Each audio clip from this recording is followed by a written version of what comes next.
బాధలున్నా ఎన్ని కష్టాలున్నా అది మంచైనా చెడైనా ఏదైనా నలుగురిని నవ్విస్తూ ఉంటాను.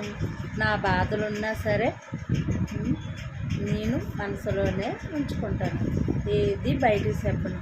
అలాగని మా ఆయనకు కూడా చెప్పను, అలాగని నా అన్నదమ్ములకు కూడా నేను చెప్పను, మా అమ్మలకు కూడా చెప్పను. ఏ బాధ అయినా కష్టమైనా సుఖమైనా నేనే నా మనసులోనే ఉంచుకుంటాను.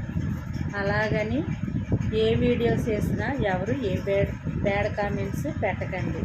ఏదో సరదాగా చేస్తాను టైంపాస్కి. ఎవరు కూడా బ్యాడ్ కామెంట్స్ పెట్టద్దు. నేనైతే ఎవరి ఇన్బాక్స్కి రాను, ఇన్బాక్స్కి వచ్చి అస్సలు ఆడుకోను. ఎందుకంటే నా వీడియోలు అంతే. నేను ఎవరికి ఏ బ్యాడ్ కామెంట్స్ పెట్టను, నాకు కూడా మీరు పెట్టద్దు, ఓకేనా? ఏదో లైక్ ఇస్తే లైక్ తీసుకోండి, అంతకు మించింది ఇంకేమీ లేదు. ఇన్బాక్స్లో ఆడుకున్న వాళ్ళతో ఆడుకోండి, నేను ఎవరి జోలికి రాను. నా జోలికి వస్తే ఎవరిని వదిలిపెట్టను. నా పని నా వీడియోసే, అంతే. ఏంటి శ్రీదేవి వార్నింగ్ ఇస్తుంది అనుకుంటున్నారా? ఎవరైనా బ్యాడ్ కామెంట్స్ పెట్టద్దు, ఓకేనా? అందరూ పోగోలి, అందులో శ్రీదేవి ఉండాలి, ఓకేనండి? Bye bye.